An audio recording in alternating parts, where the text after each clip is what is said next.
One of the benefits of traveling via teleportation is that shore leave can be instated on any known location. And where would you recommend we take a break, Commander? Odessen, a woodland planet in the region of your home galaxy known as Wild Space. I believe there is someone you would like to meet. Not right now, Spock. Lady Beniko, I can only assume the usual has happened. The next time I see your captain, he will be a dead man. I see that your captain has liberties to circumvent regulations at his discretion. And who might you be? Grand Admiral Thrawn of the 7th Imperial Fleet. A Chiss Admiral. A pleasure. My name is Lana Beniko, advisor to the Alliance Commander. I believe you two would have common topics to discuss. Politics of your native galaxy, for one.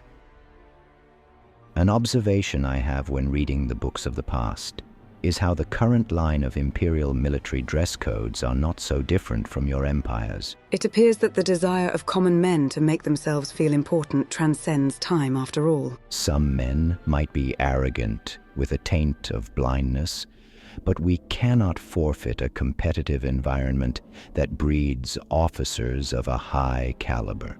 A competitive environment which sows the seeds for rivalry and envy. A place where you can hardly work with your so-called colleagues for fear of betrayal. That sounds like a wonderful place to work. Without rivalry, there is little motivation for cadets to uphold and maintain standards. I assume that would be similar for Sith acolyte training. It is a way to weed out the weak after all. Perhaps you and I share very different definitions of what rivalry would mean. That would be a matter of a fight to the death for almost any Sith, all to feed their bruised ego. The Sith are themselves very destructive. Fortunately, the Empire had only 2 anymore, and the division of powers would be troublesome for coordinating strategy and policy. And even if they lack the Force, those with enough authority can engage in political machinations, build superweapons, not much different from a Sith Lord.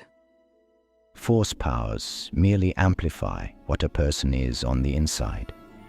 Give any regular soldier the abilities of a Jedi, and they would show themselves for who they really are. In the Imperial capital, such a clashing of ambitions will only weaken the Empire's resolve and cause. Well spoken, my lord. Still, it is far better than a federalized republic with hardly any ability to respond quickly. Then you clearly haven't heard of an eternal alliance, eh? An alliance is never eternal. They can be forged and fractured, and they change as the needs of the people change.